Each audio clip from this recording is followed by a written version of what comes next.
Queridos espectadores, recibimos una carta del Instituto Nacional de Técnica Aeroespacial INTA para que fagamos un experimento, un foguete. O noso foguete ten unha misión: atopar o satélite Ingenio perdido no espazo. Nome de toda a clase de segundo de Educación Primaria do Colexio de Celeiro aceptamos o reto e por iso vamos a axudarvos a construir un foguete que se chamará O foguete Chilín! O noso comité de expertos chegou á conclusión de que para a construción do foguete Chilindrín necesitamos os seguintes materiais: botellas de carbonato, vinagre de viño,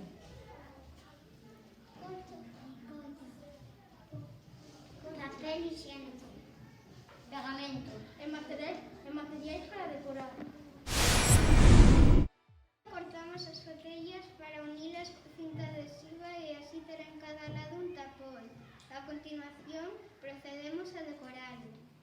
Envolvemos en papel higiénico o bicarbonato de sodio e atámolo ben como se fosa un caramelo. Introducímonos na botella con vinagre e esperamos a que se mesture e comenzará a conta atrás para o despegue. ¿Pero por qué pasa esto? Una explicación. Ao mesturar o vinagre hai unha sorprendente reacción química.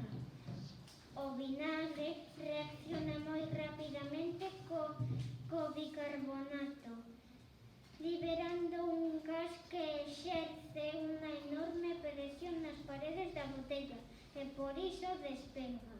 A reacción química é que o vinagre deixa de ser vinagre e o bicarbonato deixa de ser bicarbonato, convertíndose en auga, sal e CO2.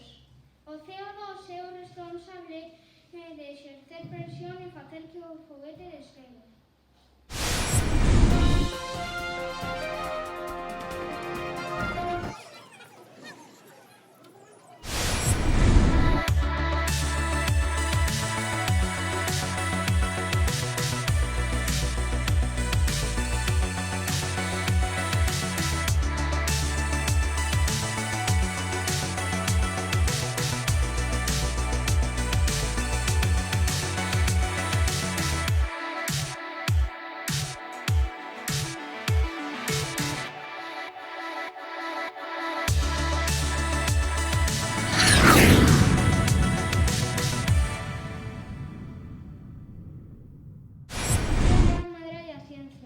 Porque pode que non hai a primeira, pero pode sair moitas veces.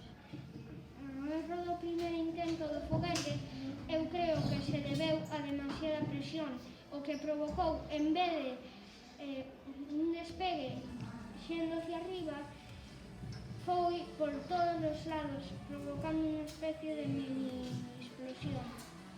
E o erro do segundo, eu creo que debía ser que o foguete debería de estar colocado en un lado moi a base.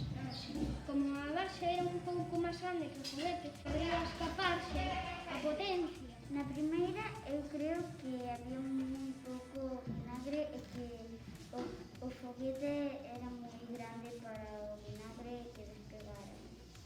E na segunda, un dos posibles erros é que botamos moito vinagre. Pois non está moi claro, pero pasou como que choveu un pouquiño e xou de repente foi como ao chocar co sol, pois caeu e non poido primeiro subir. Tamén pudo ser que, como dixo Antón, que rebotou e foi como unha explosión. A mí me gusta la ciencia porque hacemos cosas chulis y volvería a hacer otro experimento y si sale y lo vamos a hacer más veces y lo vamos a hacer hasta que salga. Yo no voy a parar hasta que encontremos el satélite. A mí me gusta la ciencia porque es divertida, me gustó mucho hacer o cohete y... Volverías facer máis experimentos?